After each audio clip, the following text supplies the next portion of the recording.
Le chapitre 14 du livre de Kim Porter est juste phénoménal.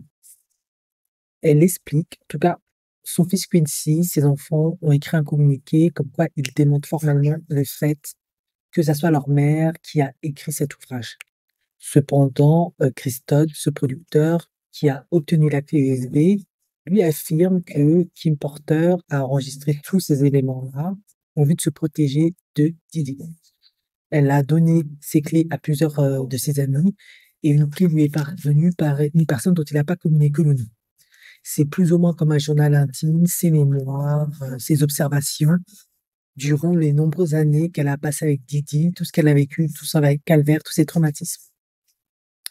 Dans le chapitre 14, si c'est elle qui a écrit, en tout cas, qui a apporté ces preuves-là, on ne saura jamais vraiment. Elle apporte des précisions et des éclaircissements par rapport à Gilo et Didi et leur implication dans la fusillade qu'il y avait eu dans le club où cette femme, Natania Rubin, euh, qui a affirmé que c'est Didi qui l'a tiré dessus au visage.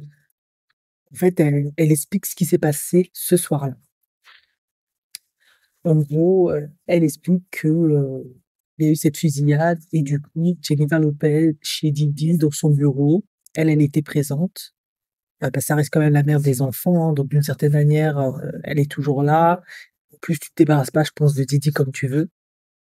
Du coup, elle explique que Jennifer Lopez était en panique et elle explique à Didi, en tout cas, elle dit à Didi, elle, elle, elle fait part de ses craintes, de ses angoisses à l'idée de finir en prison suite à cette fusillade.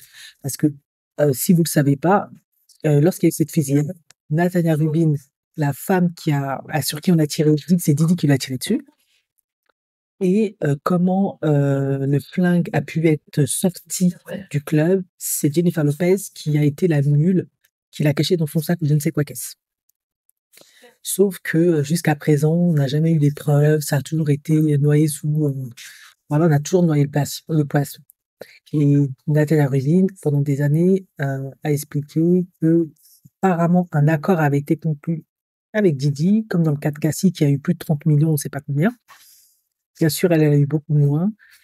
Sauf que on ne sait pas vraiment s'il l'a vraiment payé ou pas, quoi qu'il en soit. Elle a toujours eu peur pour sa sécurité. Elle s'est fait sentir menacée. Elle fait des pneus crevés. Vous connaissez les règles de la rue, c'est compliqué.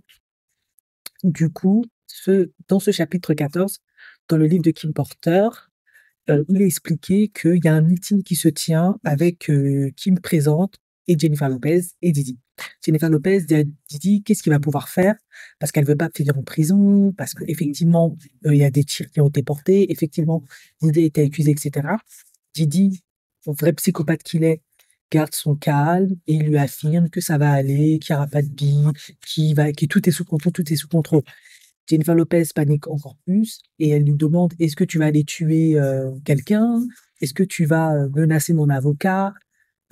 Et Didi, plus ou moins, dans ce chapitre 14, lui fait comprendre non, tout se règle avec l'argent, tout est sous contrôle, ça va aller.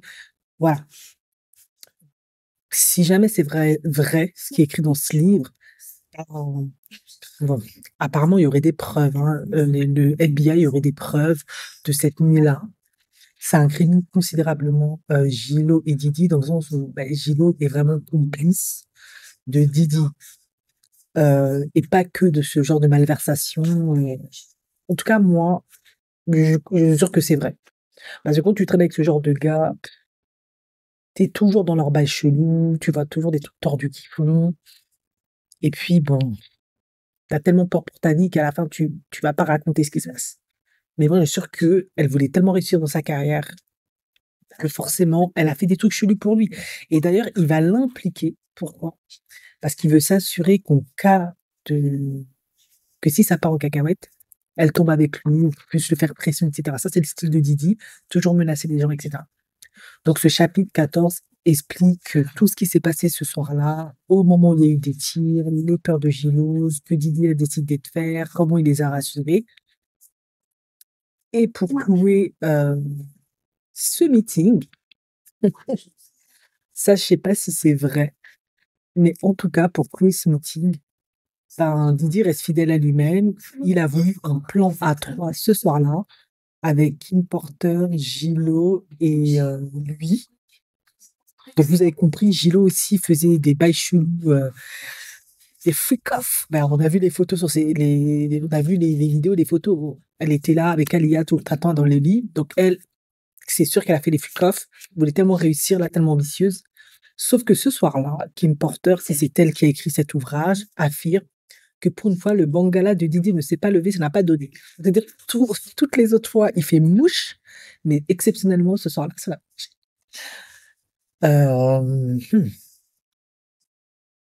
Bon, on va pas faire semblant qu'on est choqué depuis le temps qu'on en parle. Florent nous surprend avec lui.